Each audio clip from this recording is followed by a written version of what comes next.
Hello everyone. It's an honor to have this opportunity to present the Korea's e-government standard framework to such a distinguished audience. Please allow me to introduce myself. I'm Chris Yoon from eGovFrame Center. I'm the principal software engineer and also in charge of sharing Korea's e-government standard framework with the foreign countries that are interested in it. It'll take about 30 minutes to cover eGovFrame. There will be 4 parts to my presentation this time. In the first part, I will give you a quick overview of software framework and background of eGovFrame. In the second part, I will introduce you to eGovFrame. In the third part, I will explain the details of eGovFrame. Lastly, I will end with a global partnership. Before I move on, let me talk about MOIS and NIA. The MOIS, which stands for Ministry of Interior and Safety, is a government bureau that connects central and provincial governments to consolidate state affairs and lead government innovation. It also protects the people from all kinds of disasters and takes the lead in making the whole country live well together. As for the key role of the ministry are coordinating policies to promote efficient digital and mobile government, promoting international cooperation in e-government, and promoting efficient operation of information resources through e-government. The MOIS has been enhancing e-government service quality and IT investment efficiency through the e-government standard framework, which is called eGovFrame since 2008. NIA stands for the National Information Society Agency. It's a statutory agency founded by Article 10 of a Framework Act on Informatization Promotion. As you can see, the key role of NIA is providing expertise in developing and implementing the National Framework Plan on Informatization Promotion. As for the role of eGovFrame Center, I will explain it later on. Around the world, digital technologies are changing the way we live and work in ways we could not predict just a generation ago. The Korean government has been strengthening e-government service and bridging the digital divide over the years in order to make people happy in terms of technological aspects. According to the 2018 survey results on the use of e-government services released by the Ministry of Interior and Safety, 9 out of 10 Koreans used e-government service, and 97.2% of the users were satisfied with the services. It's very high, isn't it? The 3 major indicators of e-government service use, recognition, utilization, and satisfaction, have all increased for 7 consecutive years since 2012. There are many factors that helped us achieve this good result, but I would like to emphasize on one of the most important factors, which is the software framework underlying the information systems for Korean e-government. Let's now take a look at what software framework is. In 1988, Johnson and Foote defined it as a framework that is reusable, semi-complete application that can be specialized to produce custom applications. Let me take an example of building a house. Is it possible to build your house without a house frame? Yeah, it could be possible, but it would take longer than usual. The shape will not be as we desire. The wall thickness may vary, right? If you build a house with a frame, you can build everything else easily around the frame, which means you are doing the work inside the frame. In the same way, whenever you write some code in a framework, you have a specific skeleton pre-established. So this is actually the software framework. software framework gives you the basic structure around which you can add your code to have a greater functionalities of your system. In other words, using software framework, it gives you an improvement in productivity and an enhancement in quality.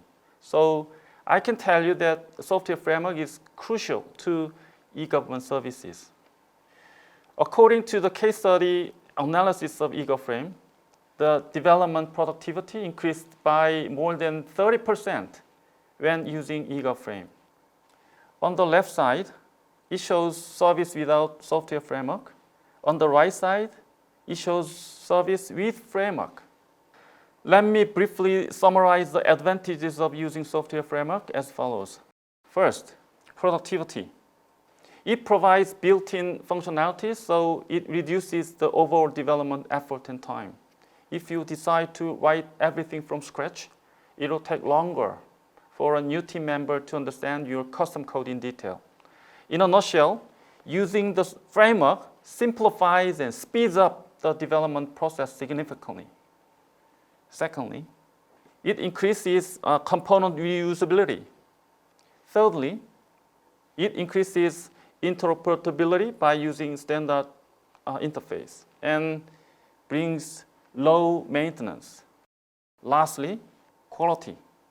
It allows the applications to be implemented in a standard structure, so framework can help establish better programming practices and appropriate use of design patterns. Suppose we have the following websites.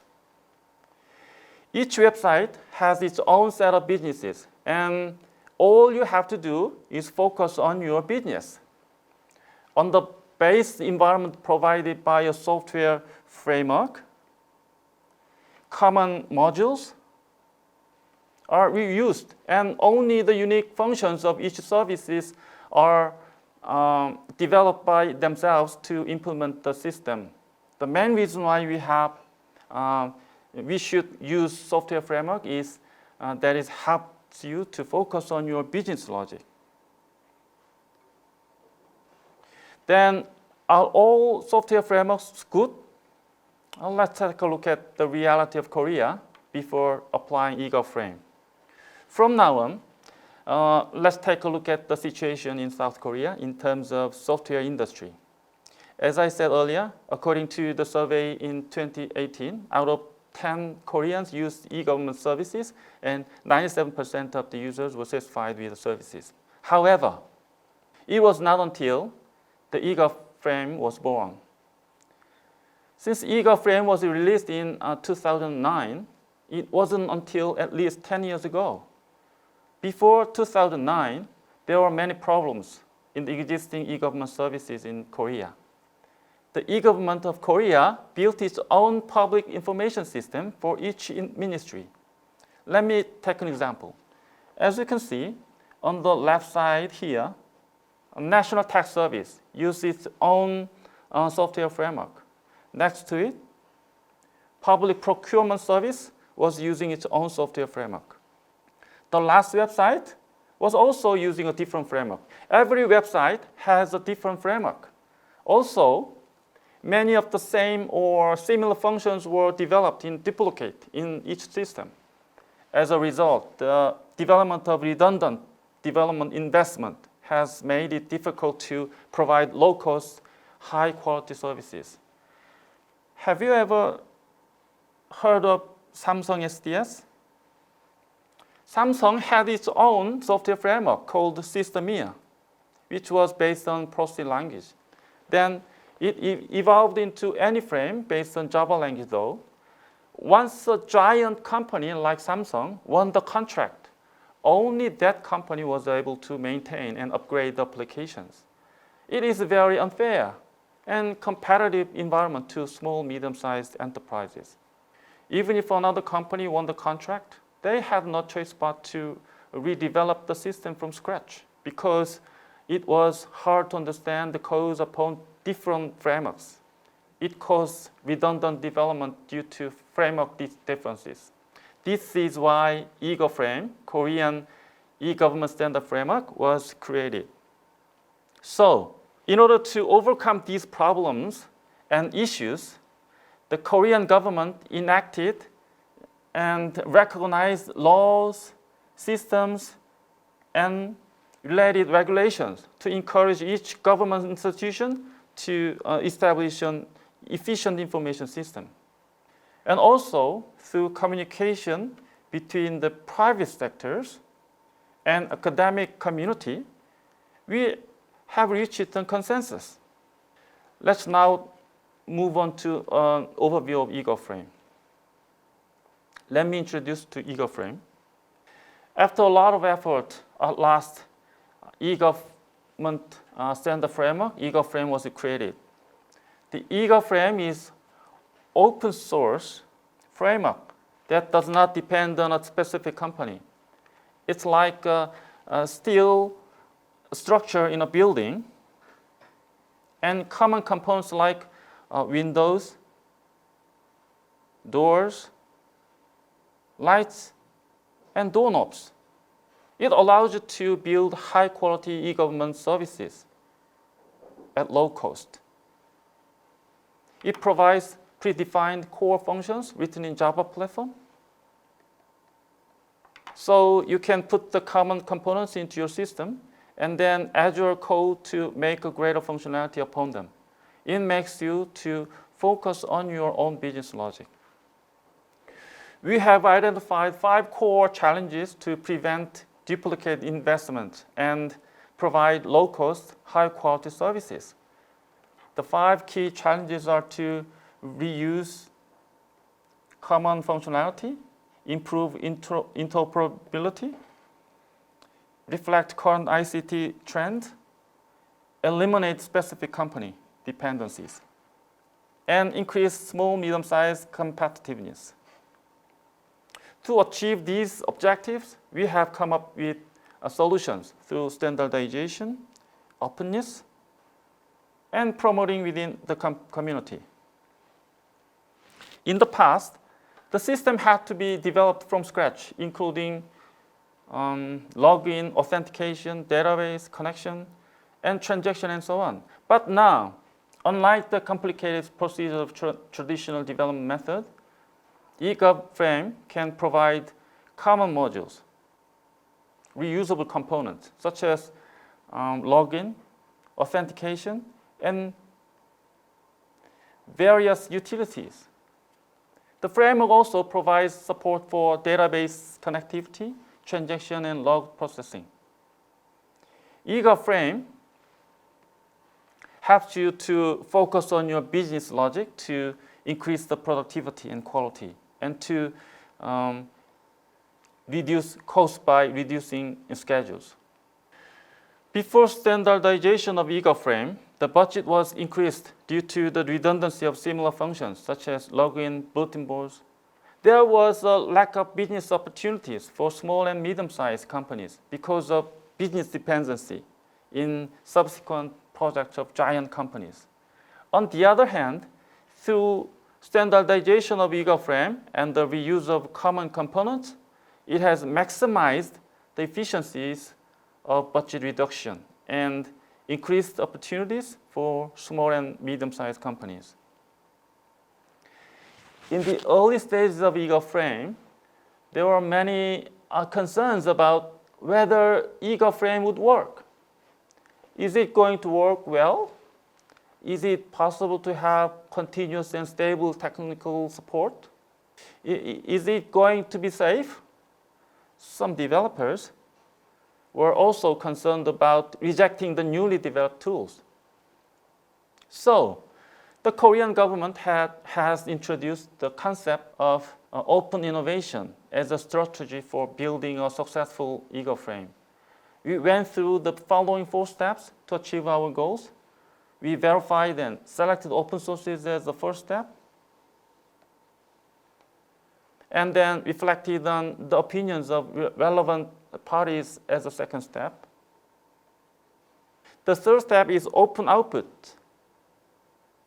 All source codes and intellectual property rights are released to the public free of charge. The fourth step is open ecosystem. We established the eGovFrame Center for the voluntary use and diffusion of eGovFrame and technical support. Let me explain about the concept of open innovation. The term open innovation is a business concept or paradigm developed by Henry Chesbrough. The basic idea is the companies cannot afford to rely entirely on their own ideas. Instead, the companies should use external ideas as well as internal ideas in order to go beyond their capabilities and resources. External sources of innovation could be customers, rival companies, and academic institutions. From now on, I'll explain it one by one, starting with open sourcing. The first step is open sourcing. 11 large and medium-sized enterprises participate and share their knowledge to develop eGovFrame. We have defined basic functions and structures. It has gone through the process of defining open source selection policy. We assessed 175 candidate open sources and carried out the logical and physical test. Finally, 48 open sources have been selected as the major open sources. The second step is open process. Opinions from 500 people were collected through 70 sessions of industry. A wide range of opinions and various issues were taken into account. The third step is the open output. All of the source codes, including outputs, are provided free of charge. You can download all of the source codes at the portal site. Roughly 10,000 developers have been trained so far. More than 800 projects have adopted eGovFrame. Approximately 800,000 downloads have been recorded as of last month. For these reasons, we received awards in 3 categories of the Future Awards in 2010 and 1 CMMI certificate. The first step is open ecosystem. We have formed the open community in which large and small enterprises participate. The main purpose of open community is to encourage the developers to increase the use of eGovFrame. And eGovFrame Center has been established in 4th of November 2010. It provides consulting and training and compatibility verification and conducts major upgrades, R&D improvement, and technical support. Let me give you the details of eGovFrame. eGovFrame consists of 4 environments. Runtime environment is a foundation of software applications, and it provides the basic function required to run the applications. Development environment is a collection of development tools, and it is composed of 4 service tool sets. Operation environment helps you to monitor the system state based on the information collected by agent programs. Management environment provides systematic, efficient management of improving eGovFrame, and version upgrades and service request processes. As I said earlier, these 48 verified open sources, including Spring Framework, have been applied to eGovFrame. Here, the highlighted ones are representative of open sources. 251 common components provide common functions that are reusable. I would say these common components are like sample codes so that you can reuse and modify them. As you can see, there have been a lot of changes in eGovFrame during the past years. eGovFrame version 1 was released in June 2009. It contained 219 common components via ISP. There were 5 steps of development period until version 2.5 was released in December 2012. A new version has been released at the beginning of each year. The last version, the latest version released in March this year is 3.9. In line with the increased use of mobile phones and the demand for mobile development environments, mobile upgrades versions were released in 2013. eGovFrame version 3.9 includes the latest version of Apache Cordova, which makes it easy to develop mobile hybrid application. The first achievement of the eGovFrame is to increase the efficiency of public service development.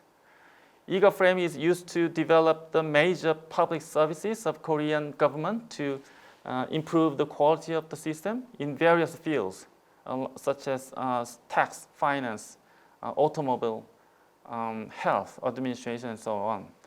eGovFrame is widely used as a national software framework in Korea.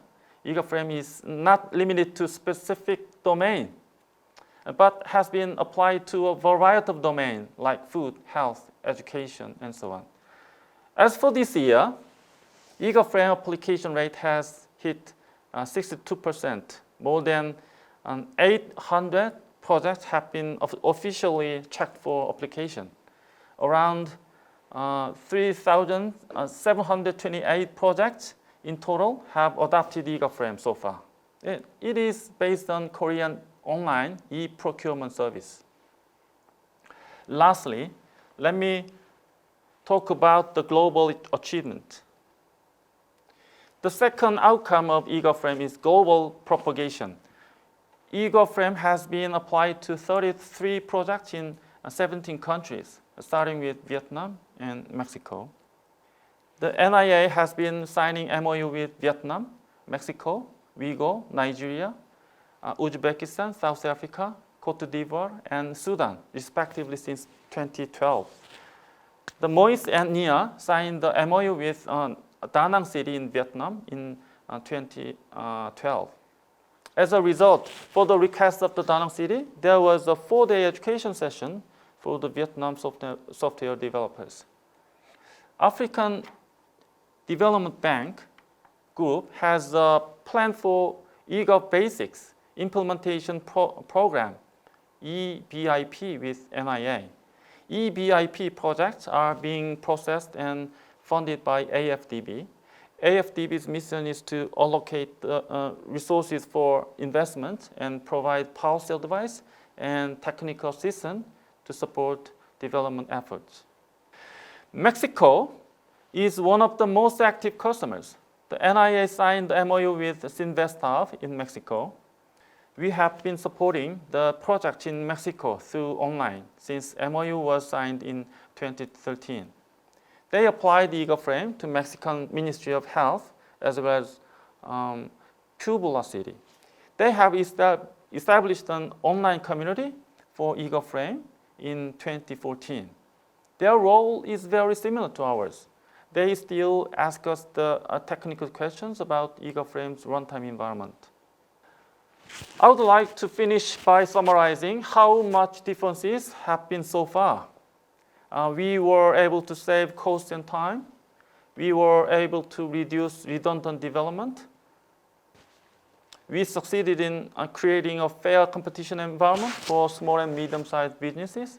We succeeded in ensuring a convenient maintenance environment through modularization. Thank you for listening. And this is the end of my presentation this time. Thank you for listening. I hope this presentation would be helpful for you to be familiar with eGovFrame and have an inspiration for adoption of eGovFrame in your country and in your organization in the near future. Thank you all for taking your time to listen to my presentation today. Thank you.